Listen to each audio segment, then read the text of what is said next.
మిత్రులందరికీ కూడా నమస్కారం. ప్రస్తుతం మనం శ్రీకాకుళం జిల్లా పలాస నియోజకవర్గం పలాస పట్టణంలో ఉన్నాం. శ్రీకాకుళం జిల్లాకి ఒక ప్రముఖమైనటువంటి వ్యాపార వాణిజ్య కేంద్రం మన పలాస పట్టణం.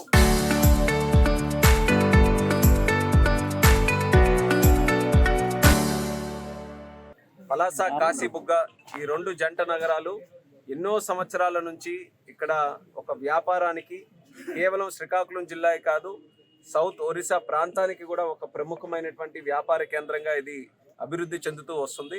అయితే ఇక్కడ కొన్ని డెవలప్మెంట్ వర్క్స్ కూటమి ప్రభుత్వం వచ్చిన తర్వాత చేపట్టినటువంటి డెవలప్మెంట్ వర్క్స్ని ఇన్స్పెక్ట్ చేయడానికి ఈరోజు ప్రత్యేకంగా ఇక్కడ ఒక విజిట్ కూడా నేను పెట్టుకున్నాను.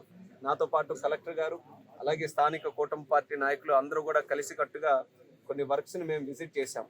అందులో ప్రధానమైనటువంటిది సుమారు 18 సంవత్సరాలుగా ఈ పలాస కాశీబుగ్గ పట్టణానికి పట్టి పీడిస్తున్నటువంటి ఆర్ఓబి, ఎప్పటి నుంచో జరగాల్సినటువంటి ఆర్ఓబి కార్యక్రమం సుదీర్ఘ కాలం వరకు దాని మీద సరైనటువంటి దృష్టి పెట్టక, అలాగే గతంలో ఉన్నటువంటి ప్రభుత్వం దాన్ని నిర్వీర్యం చేసే పద్ధతిలో అసలు ఒక్క రూపాయి కూడా ఖర్చు పెట్టకుండా దాన్ని ముందుకు కొనసాగించక ఎన్నో సంవత్సరాల నుంచి అది ఉండిపోయింది. అటువంటి ఆ ఆర్ఓబి కార్యక్రమానికి కేంద్ర రైల్వే మంత్రి గారికి మన కూటమి ప్రభుత్వం వచ్చిన వెంటనే దాన్ని రిప్రజెంట్ చేస్తే ఆయన కూడా సుముఖంగా అది ఎట్టి పరిస్థితుల్లో అది సెటిల్ చేయాలనే ఆలోచనతో సుమారు 46 కోట్ల రూపాయలు 100% ఇంకా రైల్వే కాంపోనెంట్గా దాన్ని మార్చి ఆ యొక్క ఆర్ఓబిని కూడా పూర్తి చేయడానికి రైల్వే మినిస్టర్ గారు అశ్విని వైష్ణవ్ గారు మనకి సహకారం అందించడం జరిగింది. గత సంవత్సరం సుమారు జూన్ జూలై నెలల్లో అది శాంక్షన్ అయిన వెంటనే దానికి సంబంధించినటువంటి కాంట్రాక్టర్ను కూడా నిర్ధారించి పనులు వేగవంతంగా చేయించి ఈ సంవత్సరం ఏప్రిల్ నాటికల్లా పూర్తి చేయాలని ఒక టైం లైన్ మేము పెట్టుకున్నాం. దానికి సంబంధించి ఫీల్డ్ విజిట్ ఈరోజు చేసాం. ఈరోజు కొంత స్లో అయినటువంటి మాట ఇక్కడ లోకల్గా వచ్చిన తర్వాత కాంట్రాక్టర్ కూడా స్ట్రిక్ట్గా చెప్పాం, ఏప్రిల్ నాటికల్లా ఫుల్ ఫ్లెడ్జ్డ్గా పలాసలో ఆర్ఓబి తాలూకా కార్యక్రమాలు జరగాలని.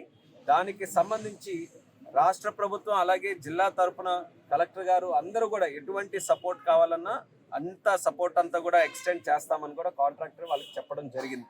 అయితే ఆ స్ట్రక్చర్ మీరు అందరూ కూడా చూసుంటారు. ఎంతో కాలం నుంచి అక్కడ ఆర్ఓబి లేని పరిస్థితుల్లో సుమారు అక్కడ హైవే నుంచి వచ్చిన వాళ్ళు కానీ, కాశీబొగ్గ నుంచి బయటికి వెళ్లాల్సిన వాళ్ళు కానీ అక్కడ రైల్వే గేట్ దగ్గర ఆగితే సుమారు 1-2 గంటల సేపు కూడా కొన్ని సందర్భాల్లో అక్కడే నిలిచిపోయినటువంటి సందర్భం ఉండేది. అయితే సామాన్య ప్రయాణికులకు ఒక రకమైనటువంటి ఇబ్బంది అయితే, కొంతమంది ప్రెగ్నెంట్ విమెన్ కానీ, మెడికల్ ఎమర్జెన్సీ కానీ, చిన్నపిల్లలు ప్రయాణించినప్పుడు కానీ అంతంతసేపు ఉండి నరకయాతన పడినటువంటి సందర్భాలు ప్రయాణికులు నాతో చెప్పినటువంటి సందర్భాలు కూడా ఎన్నో ఉన్నాయి. అందుకనే మన కూటమి ప్రభుత్వం వచ్చిన తర్వాత టాప్ ప్రయారిటీగా ఎట్టి పరిస్థితుల్లో కేంద్రం తాలూకా సహకారం తీసుకొని ఆ బ్రిడ్జిని పూర్తి చేయాలనుకున్నాం.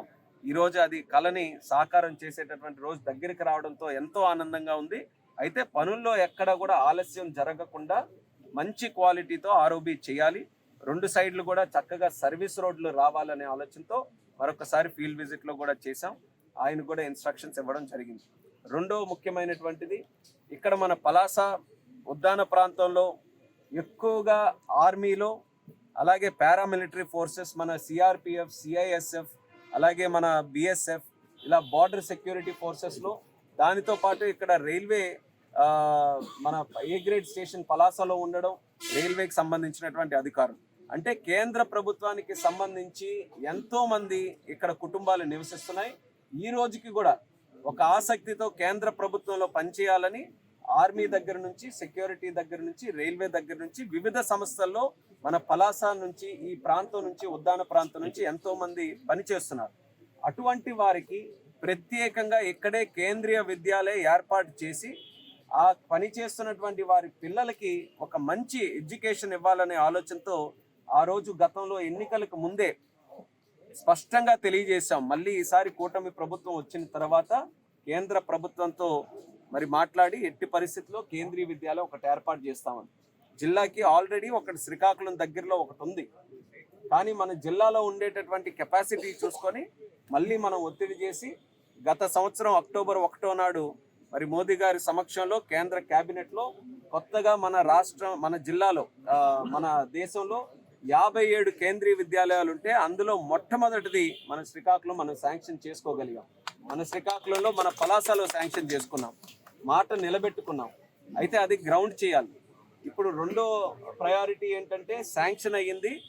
ఈ యొక్క అకాడమిక్ ఇయర్ స్టార్ట్ అవ్వక ముందే టెంపరీ అకామిడేషన్లోనైనా పలాస కేంద్రీయ విద్యాలయం మొదలు పెట్టాలని చెప్పి ఒక సంకల్పంతో ముందుకెళ్తున్నాం.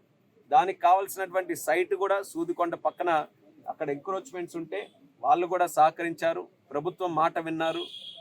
ఏ పర్పస్కి అయితే అక్కడ కేటాయిస్తున్నామో అన్నీ కూడా తెలుసుకొని వాళ్ళు కూడా సహకరించి మంచి సైట్ని కూడా సూదికొండ దగ్గర మనం నిర్ధారించడం జరిగింది. దానితో పాటు టెంపరీగా ఇప్పుడు ప్రస్తుతం అదే సైట్లో మనం ఉన్నాం. రైల్వే గతంలో ఇక్కడ ఒక స్కూల్ నడిపేది. ఇక్కడ ఆ స్కూల్ని కాస్త బ్యారక్స్గా కన్వర్ట్ చేశారు.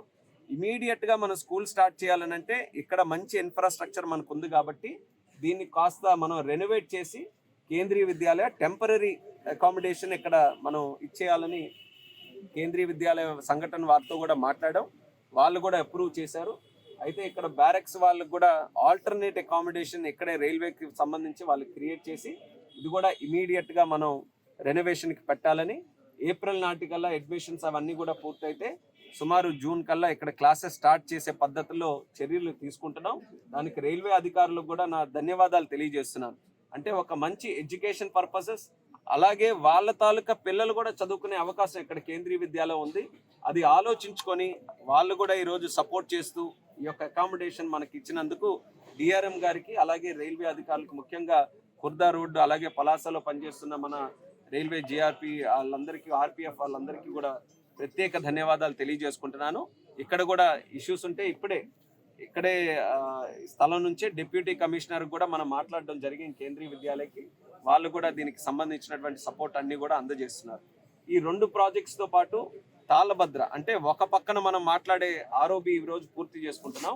మరొక పక్కన కూడా 100% రైల్వే ఫండ్సే తీసుకొని వచ్చి కేంద్ర ప్రభుత్వ నిధులతో సుమారు 76 కోట్ల రూపాయలతో తాళభద్ర దగ్గర కూడా రైల్వే ఓవర్ బ్రిడ్జ్ని మనం శాంక్షన్ చేసుకోవడం జరిగింది.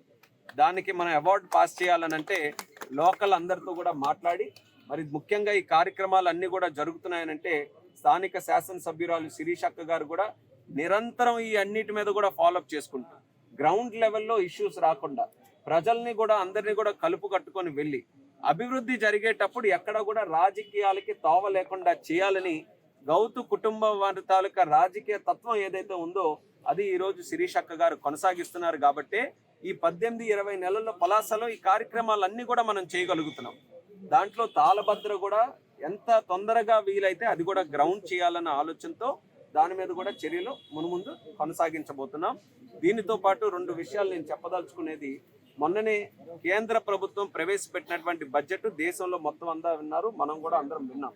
అందులో 2 మనం పలాస నుంచి వచ్చినందుకు మనం 2 గమనించాల్సినటువంటిది, ఒకటి క్యాషు సంబంధించినటువంటి అనౌన్స్మెంట్, అలాగే కోకోనట్కి సంబంధించింది. ఇది ముఖ్యంగా మన ఉద్యాన ప్రాంతంకి ఇక్కడ ఉన్నటువంటి రైతులకి అందరికీ కూడా ఉపయోగపడేది. కోకోనట్కి సంబంధించి, క్యాషుకి సంబంధించి ఏవైతే బడ్జెట్లో అనౌన్స్మెంట్స్ వచ్చాయో అది మన పలాసలో తీసుకొని రావడానికి, ఉద్యాన ప్రాంతం తీసుకొని రావడానికి మేము ఆల్రెడీ ప్రయత్నం కూడా మొదలుపెట్టాం. మొన్ననే క్రిందటి వారం మన ముఖ్యమంత్రి వర్యులు చంద్రబాబు నాయుడు గారు ఢిల్లీ వచ్చారు. ఢిల్లీ వచ్చిన తర్వాత కేంద్ర మన అగ్రికల్చర్ మినిస్టర్ శివరాజ్ సింగ్ చౌహాన్ గారి దగ్గర కలిస్తే నేను కూడా చంద్రబాబు నాయుడు గారితో కలిసి వెళ్ళడం జరిగింది. అక్కడ స్పష్టంగా ఉద్యానం గురించి చర్చించాం. చరిత్ర సృష్టించినోడు ఇప్పుడు ఆ చరిత్రని తిరగరాయబోతున్నాడు. అబద్ధాల గోడల్ని బద్దలు కొట్టి నిజాలను రాగా మీ ముందుంచబోతున్నాడు. నిజమైన వార్తల కోసం వెంటనే డౌన్లోడ్ చేసుకోండి రా యాప్ని.